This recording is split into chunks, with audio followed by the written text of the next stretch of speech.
రమేష్ అన్న నమస్తే తమ్ముడు. అంత మంచిదేనా? అంత మంచి. అయితే ఇప్పుడు నాకు మసలు అంటున్నావు కదా, నాకు ముచ్చట ఒక కొత్త రకమైన కళ్ళు తీస్తా సెట్ ఎక్కేటప్పుడు వీడియో తీయన్నావు కదా, మరి ఇప్పుడు ఎట్లా తీస్తావు సార్ చెప్పి? అది ఒక కన్నె బొత్త, దానికి కొత్త రకంగా తీయాలనుకుంటున్నా, తీస్తున్నా. గొడవలు చేయకుండా ఏం చేయకుండా దాని కళ్ళు తీస్తా అనుకుంటున్నా. కషం లెక్క కళ్ళు ఉంటది, ఇస్మార్క్ అని ఉంటది కళ్ళు. అది దాగిన వాళ్ళు ఆడు మరవడిగా అంత గట్టిగా ఉంటుంది అన్నట్టు. చూసిన మరి మన రమేష్ అన్న ఇప్పుడు సెట్ ఎక్కుతాడు, ఆ సెట్ ఎక్కి ఆ ఏ రకం కట్ చేస్తాడు అనేది వీడియో తీస్తా, అందరు చూడురి. ఓకేనా? తల్లికి ప్రియమైనది కళ్ళు బోలో బోలో బోలో బోలో బోలో రే జై బోలో గౌడన్నా.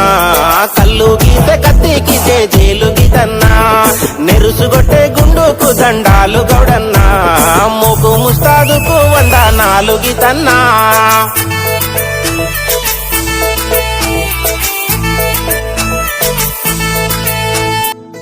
చూసినా ఫ్రెండ్స్, ఇప్పుడు రమేష్ అన్న సెట్ ఎక్కిండు, మరి అంత దూరం సెట్ ఎక్కి ఏం చేసిందని తనని అడుగుదాం. అన్న రమేష్ అన్న చెప్పే, అది ఎంత కరుకు అంటే అది మనం ఎంత కత్తి పట్టి ఇట్లా ఇట్లా గుంజెలా దిగకుండా ఉంటది, అది అంత ఆడుంటది. అయినా కట్ చేస్తాం మేము, కట్ చేసి మెల్లగా చుట్టూ కట్ చేసి మెల్లగా మధ్యలో మెరగిస్తాం. మెరగిస్తే కళ్ళు పడుతుంది. సరే నా ఫ్రెండ్స్, నీకు ఎట్లా అనిపించిందో కామెంట్ రూపంలో కామెంట్ చేయండి. ఓకే మరి బాయ్.